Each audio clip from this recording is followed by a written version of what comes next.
Thank you so much, everyone, for coming. So I'm going to start with just a little bit about Yom HaShoah. Each year on this day of remembrance, which is called Yom HaShoah in Hebrew, we observe the annual commemoration of the Holocaust. It's in memory of the victims of the Holocaust and in honor of the survivors as well as the rescuers and liberators. I feel it is important that we as citizens of Reading, Connecticut, and the U.S. work to promote human dignity and confront hate wherever it occurs. And that's why I've developed this talk. The holiday, or the Memorial Day, was designated by Congress in 1979, and as well as the UN, and it's celebrated around the world, many countries now. The history of the Holocaust offers us an opportunity to reflect on the moral responsibilities of individuals, societies, and governments.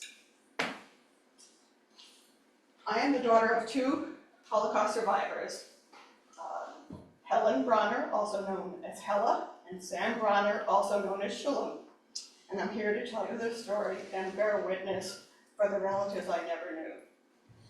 I won't bother telling you about being in Reading. I'll just also tell you that my three grown kids live in Connecticut and New York, and my daughters and their families live in Bethel and in Ridgefield, so I'm lucky to be living by my 8 grandchildren.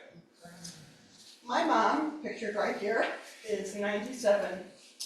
She is no longer able to speak for herself, so I developed the slides in this presentation so you can hear her testimony. And as I talk to you, please see if you can picture you and your family in my family's situation during the Holocaust. In the videos you'll see, my mom will tell her story. You'll be listening to a real person who lived through the Holocaust. She recalls her experiences as she was subjected to discrimination, eventually forced labor and imprisonment, first in the ghetto and then in concentration camp, followed by living in DP or displaced person camps. You'll also see my parents' resilience as she and my father rebuilt their lives after the Holocaust. My mom was so traumatized from her experiences, she didn't talk about it for 40 years. The Shoah Foundation and the movie called Schindler's List led her to understand that it was important to tell her story.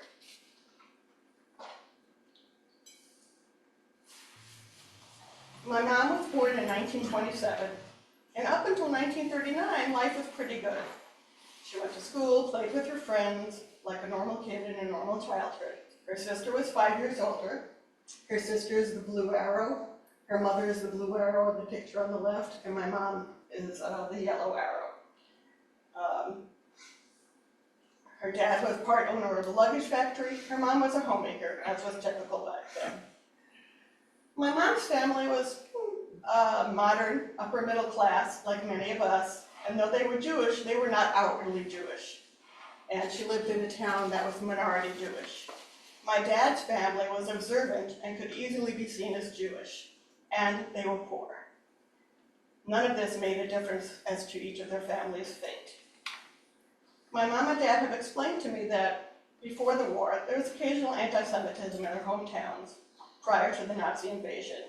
They used to be chased home from work or school, and on certain holidays, Jews would be attacked, and they just knew to hide. My mom's dad would close his factory on these days. Show you here, on the top here is just a timeline so you can follow along as I go through the slides. As you'll hear from her videos, the Germans invaded my mother's hometown in 1939, September 1939. They had heard about Hitler before this happened, but like most people, they didn't believe it would come to their town. My mother tells me that her father used to say, "Where would I go? This is my home, and this is where I make a living." Now we'll hear from my mom. Do you remember how the war came to your town? Oh, yes. Tell us about it. Yes. With 1939, around September, I think, and we heard bombs, also bombs falling, you know, and we went to the basement, hiding in the basement.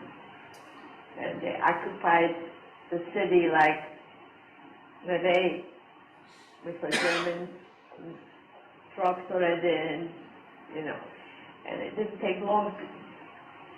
We were in the house maybe a week. They started taking us all out, all the Jews in the middle, in the marketplace, and there were shootings, and all the men had to lay on their bellies.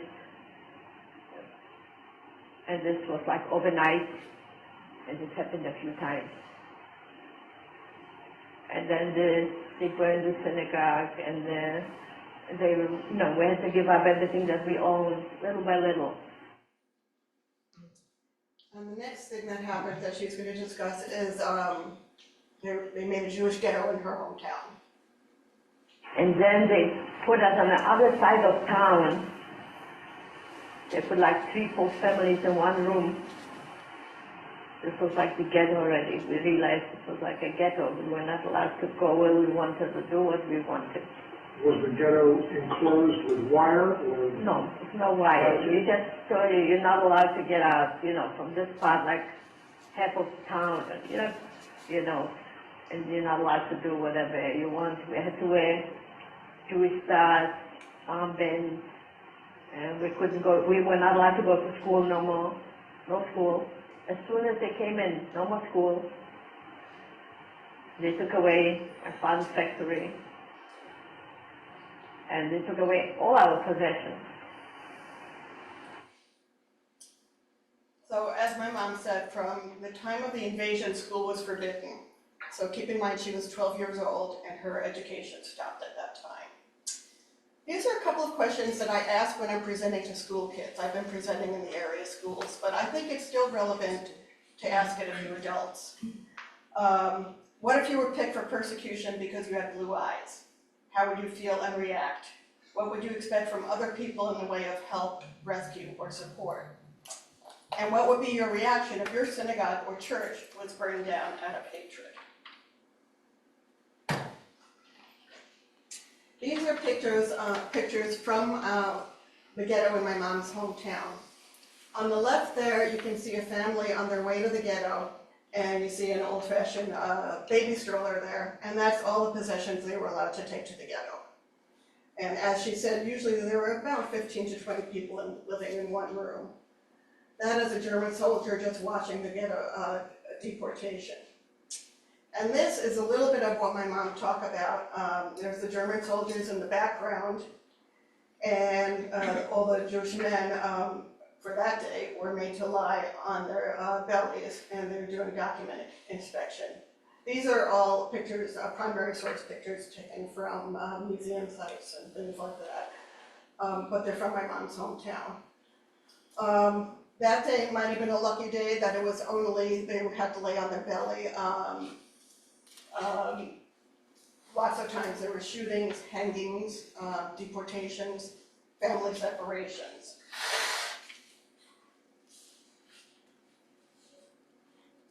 Although I just want to say a little bit about my dad. He was from a different town, about an hour from my mom in Poland. And the same thing was going on there. This was going on all through Poland. And interestingly, my dad and his brother, Moshe, volunteered to go to labor camp, concentration camp, in the hopes that it would save their families. And it did not. It turned out that people who went earlier tended to survive, and the rest of his family was sent to Auschwitz. This is the ghetto workshop that my mom worked in for the ages of 13 and 14. This is where she learned to sew, which is a skill that was good for her in the concentration camps because she had a skill, as you'll hear later, and also she was a tailor later in life. But she was 13 years old working with all these adults 13 to 14 hours a day in the ghetto workshop. The yellow arrow on the left there, that's my dad and his family. His brother Moshe is not in that picture because he had already volunteered to go to camp. He was a little older than my dad. My dad is the only survivor from that picture. In the middle is my maternal grandfather on the right and his brother on the left. Neither of them survived. This picture is my mom with the yellow arrow, and you can just see that they're wearing the Jewish stars, so it was after the invasion. 41, 42 was the last time when they took us over the marketplace, and they put me on one side, took away from my parents, and my sister on the other side. And we didn't know what was happening. They were screaming, with violence. Do you remember how the separation was made? In other words, why did they choose you to go to a different place? We didn't. No explanation? No explanation, nothing. And next day I was sent away, separated completely from my parents. Were you with a group of young people? I was the youngest. Me and another friend. She was a year younger. She's in Israel now. Only those two girls went, we were the two youngest girls. And where were you sent? We were sent to another city, Soviet. It was like a big place where they brought people, all the Jews from all the city. And from there I was sent to camp. So what my mother described when she was separated from her parents, it's called an aktion. That is when they called all the Jews into the town market square, and this happened all through Europe. And as I said, there were murders and deportations and these separations. And what they didn't realize then is they were separating people who they thought could work in the labor camps versus those they deemed useless, who were eventually sent to Auschwitz.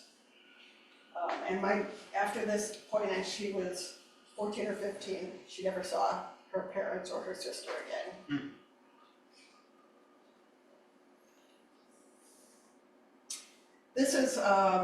This picture hangs in Yad Vashem, which is a Holocaust museum in Israel. It's from my mom's hometown. It's during an aktion. You can see the German soldiers laughing in the background. They dragged the rabbi out of his house and made him wear all the prayer shawl and tefillin, they're called. He's barefoot, and they just did that to ridicule him. And you could see the men on the right of the picture, again on their bellies. But on that day, there were also, it was called Bloody Wednesday, there were many murders and deportations that took place. Another question I posed to school children. My mom explained how her belongings were taken away.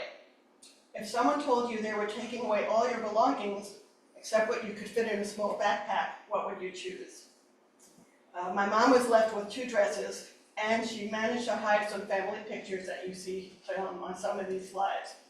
And that was all she had from the ghetto until liberation. And Mark said I was working fixing clothing, like they used to bring in torn clothes, I suspected. Civilian clothes or army clothes? Well, no, the very civilian clothes, yeah, that's what I was doing in Markstead. I'm sorry, I skipped Markstead. So you were running a sewing machine? And sewing machines, yeah, by hand, mostly by hand. And the clothing used to have light, they had to fix it. Was this clothing from the other prisoners or from the civilians? No, not from the civilians, from the other people, from the other people, and they didn't bathe, you couldn't bathe enough and everything, so they used to have light, and we used to sit and fix the clothing. What she didn't talk about in this video, and she'll talk about in a little bit, is that food.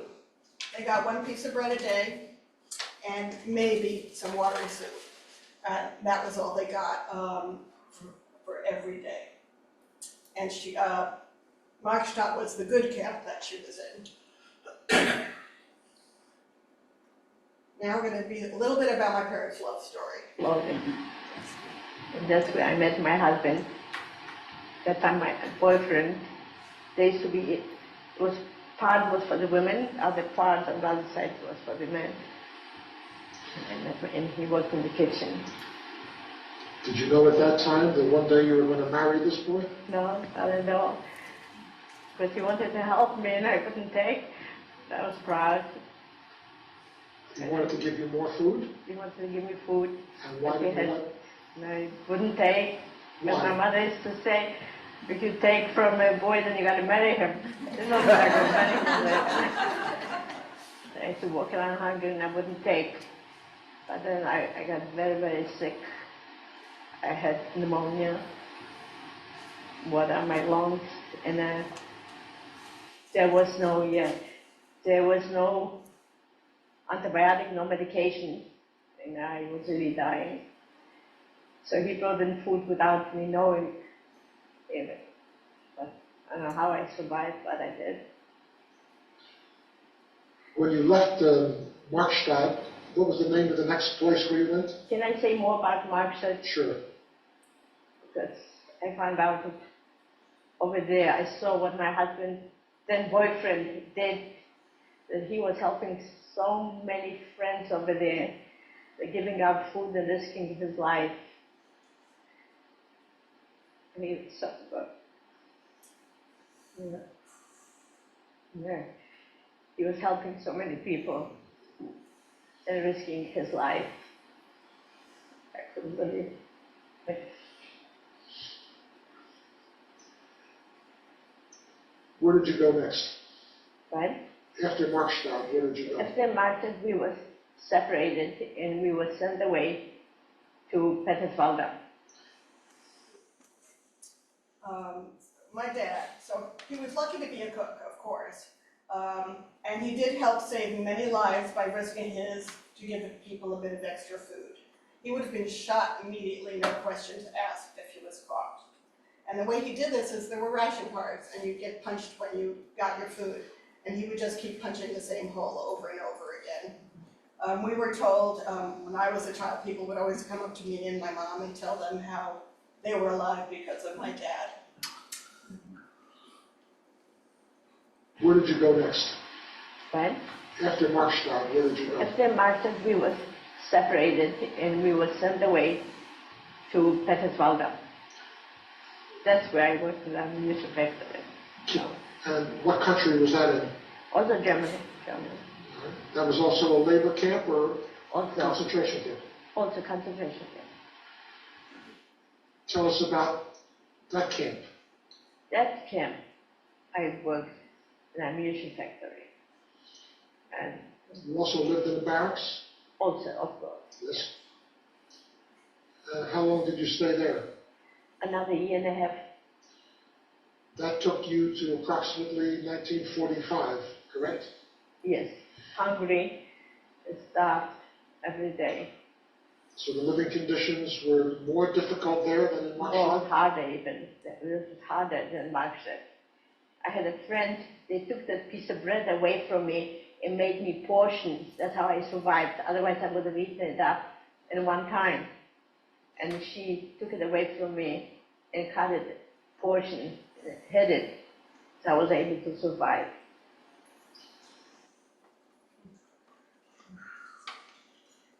These are also museum photos. The one on the left is a typical cattle car that was used for transport to the camps and between the camps. You'll notice no windows. There was usually just a hole in the top for air, and a bucket in the middle for hundreds of people to go to, about 150 people, I think they hope, to go to the bathroom. Many people died on these trips. And this is a well-known picture. It's a picture of a typical barracks. As you can see, it's actually 4 high. The other thing you can see is there's no mattresses. They were lucky if they had some straw. And they're all using their food dishes as pillows. And actually, over here on the left, that's Elie Wiesel, so this is quite a well-known picture. I just would like to talk a little bit about some definitions. The Holocaust was a systematic state-sponsored persecution and murder of 6 million European Jews by the Nazi German regime and its allies and collaborators. It was an evolving process that took place between 1933 and 1945. Genocide, also used to refer to the Holocaust, is defined as the deliberate killing of a large number of people from a particular nation or ethnic group with the aim of destroying that nation or group. For the Jews of Germany especially, Nazi persecution started with small things, such as limiting where Jews could work, where they could go to school, or they could buy things in stores. And then it got increasingly worse over time with organized violence, ghettos, imprisonment, and eventually the murders. Hitler came to power in 1933, and slowly but surely he and the Nazis began to falsely accuse Jews of causing Germany's social ills, causing their social, economic, political, and cultural problems. Some Germans were receptive to these claims. The Nazis made discrimination against the Jews legal and desirable and forced expulsion in areas they conquered. They believed that the world was divided into distinct races, and that one race was superior to others. They considered Germans to be members of the supposedly superior Aryan race, and Jews were a separate, inferior race. And because of that, religious practice didn't matter. The Nazi final solution to the Jewish question was the deliberate and systematic mass murder of European Jews. It was the last stage of the Holocaust and took place from 1941 to 45. The Holocaust took place because individuals, groups, and nations made decisions to act or not to act. 6 million Jews were killed, many others injured physically or mentally or both from their harsh imprisonment conditions. And this includes 1.5 million children. These numbers are so hard to fathom. And then if you add on 5 million others who aren't talked about as much, which included Roma, people descended from northern India, Jehovah's Witnesses, LGBTQ people, disabled people, and political opponents of the Nazis. Schools around the world have done projects with 6 million objects to try and help them imagine the magnitude of 6 million people. The one well-known one is one class collected 6 million paper clips. I ask you to imagine piles of clothing from 6 million people, or 6 million pairs of shoes. I know that it's hard to imagine the suffering of 6 million people. It's just too big. And that's why I'm here telling you this one story, so you can hear about real people who went through this. I'm here, as I said, to bear witness for my family, for those who survived and those who didn't. Their story shows the importance of being able to survive the most challenging of obstacles. More urgently, I feel it shows the importance of recognizing signs of hate and injustice so we can work against it. My goal isn't to make anyone sad. It's to make you think about and understand what happened so that together as a world community, we can make sure it never happens again. Because I firmly believe this didn't have to happen. The German people supported or tolerated Nazi policies for many reasons, including personal gain, what they thought of as nationalism, and unwillingness to protest.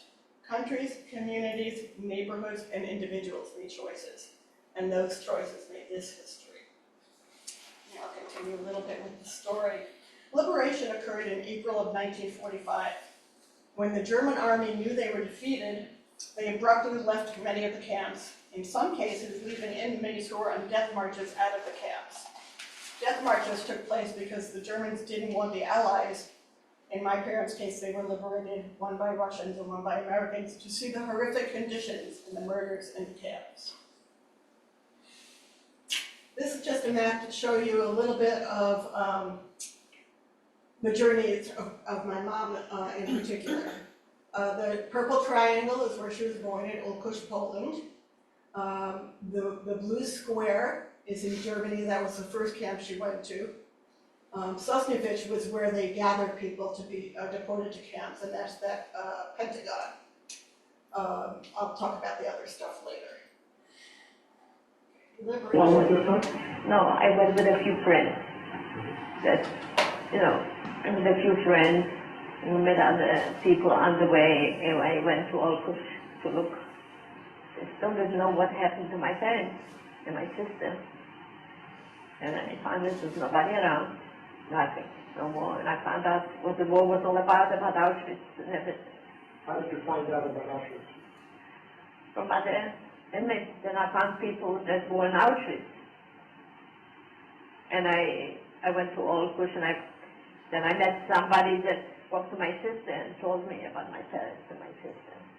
Where did you meet this person? This person I met in Poland, not alive no more. In Olkusz?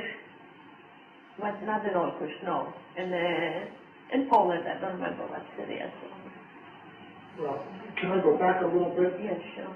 The Russians released you. Did they give you clothing to wear? No, I still had those 2 dresses that I had, and we kept. Were you just free to walk out of the You were just free to walk out and do whatever you want. We told them that we want to go to Poland and see if my parents are alive. They said, just go ahead, you can. So the Russian army was at that time occupying Poland, is that correct? Yes, this part of Poland, right. Okay.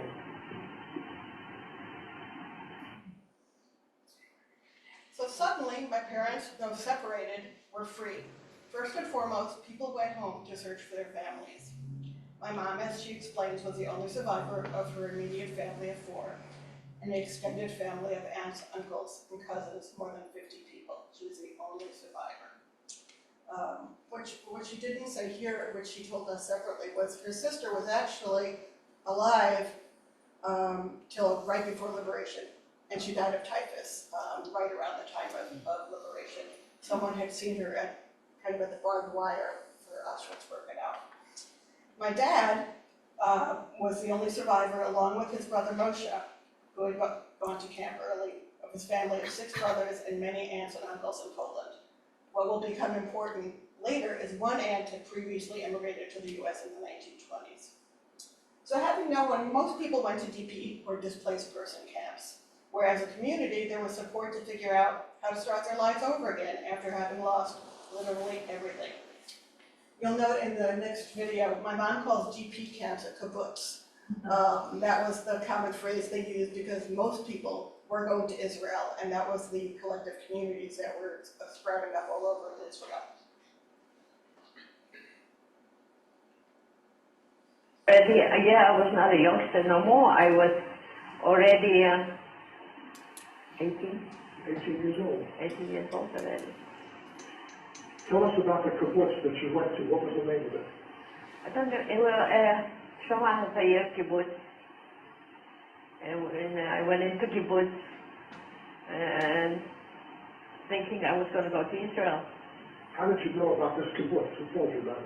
My friend, because she was from Sosnavitz, and she read about the kibbutz. She found her sister, so she went with her sister. I had no other way. I joined that kibbutz to go to Israel. How long did you stay there? Maybe about 6 months. Then somebody knocked on the door. It was the night before I was going to go to Israel. It was my boyfriend. He looked for me. Somebody told him that I was in Poland. So he also traveled about 2-3 days to find me. And we decided he wanted to go back to Germany, and we got married in Germany. And where did you go in Germany? To Weiden. We got married in Weiden. Why did you choose Weiden? He had some friends there that went there. So we got married. Who married you? Was there a rabbi there? Oh yes, there was a rabbi that was in concentration camp with us, and he married us. Yeah, it was still curfew. You couldn't go out the whole night, so it was a whole night wedding. Yeah. How long did you stay in Weiden? In Weiden, we stayed by a year. So a couple of things. One, my mom doesn't tell the story on tape. She was already engaged to someone else when my dad found her. It was very common right after the war for people to pair up very quickly, seeking support and love. And he happened to be away for a few days from the camp, and she wrote him a Dear John letter. She met up with him 40 years later in Florida, and he forgave her. He had a good life too.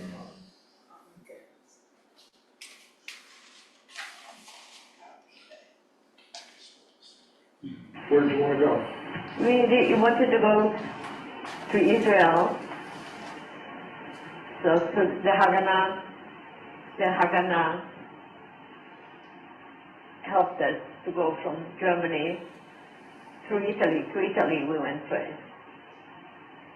And how did you go to Italy? All through the Alps, walking. Walking? Where did you go in Italy? Italy stayed in a kibbutz also, Do you remember the private, and then the kibbutz, and then private. And we met a friend, he said he was going to the United States, he had an uncle there. So my husband reminded himself that he had an aunt here. And he rode away, and they sent us papers, and we changed our mind, and we went to the United States. So they were able to get to the United States in 1948, and only because they had sponsors. My cousins sponsored them. The immigration quotas were very tough right after the war. Let's see here. Oh, so this is literally the picture of them crossing the Alps by foot. Oh my God. Yeah, and to give you an idea, so they were on the German side and went through this red circle and ended up in Rome and then left from Naples by boat. What she doesn't tell you, one other story, was the reason they had to get out of town quick, so to speak, is my dad was selling black market cigarettes and he was about to get caught. So, he was a heavy smoker. This is the manifest from the ship that came over. That's the ship, the SS Eternia. And the reason I show it, it has their name, Hella Bronner and Schulenbronner, which was his Polish name, is that on the right there it says stateless. They had no home country anymore. So just to continue on the map a little bit, my mom, the red circle is the second camp she was in, and that's Pettiswaldo. And she says that was in Germany because she thought it was, because during the war that was part of Germany. But then the DP camp she was in was in Sosnovich, this shape again. And then they did go to Weiden, where the diamond is, and then cross the Alps after that. After the Holocaust, my parents united to form a family, resulting in a strong, thriving, extended family of now 31 people from 2 survivors. They showed resilience and strength. The Nazi final solution did not complete its mission because in the end, nations rallied to defeat the Nazis. But I feel the most important message is that it took a long time for the support to organize and defeat them. And in that time, 6 million Jews, including 1.5 million children, were murdered. Hundreds of thousands of survivors were traumatized, punished, and starved, waiting for the global community to intervene. And the world waited long years before deciding to form the Allies, made up of Russia, Great Britain, and the United States, which eventually defeated the Nazis. And that's my dad. Helen, would you introduce us to this man? Yeah, this is my husband, Sam Brunner. And you've been married how long now? We'll be married 50 years this coming January 21st. I love him very much, and a wonderful life. And you're going to have a big party to celebrate that. And we have a big celebration. We're all going to Israel to celebrate my daughter's 25th anniversary and my 2 granddaughters' bat mitzvah. And Sam, what do you have to say about all this? I'm happy I lived to survive and to build a family after the war. And my family, my children and young children, my mother is man. I have a wife like this. The reason I don't show any of my dad's testimony is because he was a typical guy. He was a man of few words, so his interview is very different. Yeah, this happened, you know. So this is the result from 2 survivors. Many of them live here in Bethel and Ridgefield. I'm going to leave you with this poem. Pastor Martin Niemöller, who wrote this poem, is a complicated figure. He was initially an anti-Semitic Nazi supporter, even though he was a pastor. His views changed when he was imprisoned in a concentration camp for speaking out against Nazi control of churches. First they came for the communists, and I did not speak out because I was not a communist. Then they came for the socialists, and I did not speak out because I was not a socialist. Then they came for the trade unionists, and I did not speak out because I was not a trade unionist. Then they came for the Jews, and I did not speak out because I was not a Jew. Then they came for me, and there was no one left to speak.